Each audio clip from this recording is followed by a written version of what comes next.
మీరు already diabetic ఎన్ని సంవత్సరాల నుంచి ఉన్నాయి. ఆరోగ్య జాగ్రత్తలు తీసుకుంటున్నారా? కాళ్ళు కన్నీ పట్టీలు కనిపిస్తూ ఉన్నాయి. అవన్నీ తప్పవు. ఎందుకంటే జగన్మోహన్ రెడ్డి గారు పడిన కష్టం ముందు ఈ కష్టం చాలా చిన్నదే. ఎందుకంటే ఆయన రాజశేఖర రెడ్డి గారు ఉన్నప్పుడు కాకుండా తర్వాత ఈ భారతదేశంలో అత్యంత శక్తివంతురాలైన ఒక శక్తివంతమైన పార్టీ కాంగ్రెస్ పార్టీ. అందులో లీడర్ సోనియా గాంధీ గారిని ఆ రోజు వరల్డ్లోనే చాలా స్ట్రాంగెస్ట్ లేడీ కింద అనుకునేవారు. ఆవిడని ఎదిరించి ఆయన పార్టీ పెట్టి ఎన్నో ఇబ్బందులు ఎన్నో కష్టాలన్నీ చూసి అతను సొంతంగా తన సొంత రెక్కల కష్టం మీద పార్టీని నిలబెట్టి ఈరోజు అధికారంలో తీసుకురావడానికి ఆయన ఎన్నో బాధలు కష్టాలు పడ్డారు.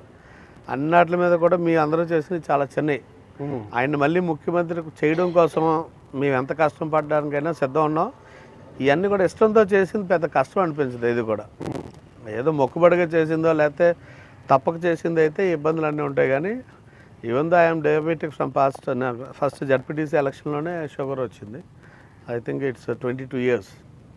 సో ఆ ఎఫెక్ట్ అవన్నీ ఉంటాయి. అవన్నీ కూడా తప్ప పట్టీలు గట్ట అందరికీ ఉన్నాయి. అందరూ ఇబ్బందులు పడుతున్నాయి. మరి ఎవరు కూడా ఒక్కరోజు కూడా నాకు ఈ కష్టం ఉందని కూడా నాతో అనలేదు. ఎవరు బ్యాండేజ్లు ఎవరు పట్టీలు వాళ్ళు కట్టుకొని నడుస్తూ ఉన్నాం. మా బృందంలో వైద్యులు అయితే లేరు, కానీ అప్పుడప్పుడు డాక్టర్స్ రావడం చూడడం. అలాగే మేము ఎక్కడ వెళ్ళినా కానీ సచివాలయం స్టాఫ్కి ఇంటిమేషన్ ఇస్తే వాళ్ళు కూడా వచ్చి మా అందరికీ షుగర్ టెస్టులు బీపీ టెస్టులు అన్నీ చేయడం, మెడిసిన్స్ ఇవ్వడం, ఎవరికైనా అవసరమైతే ఇంజెక్షన్స్ చేసుకోవడం. అలాగే ఇప్పుడు ఒక అబ్బాయికి బాగోలేదంటే ఇప్పుడే హాస్పిటల్కి పంపించాం. అలాగే ఎప్పుడైనా డాక్టర్ని రమ్మంటే డాక్టర్లు కూడా వస్తున్నారు. అంతా with medical equipment, saline bottle దగ్గర నుంచి నీడిల్స్ సిరంజీల దగ్గర నుంచి అన్నీ కూడా మా దగ్గర ఆల్ మెడికల్ ఫెసిలిటీ అంతా కూడా ఉంది మా దగ్గర.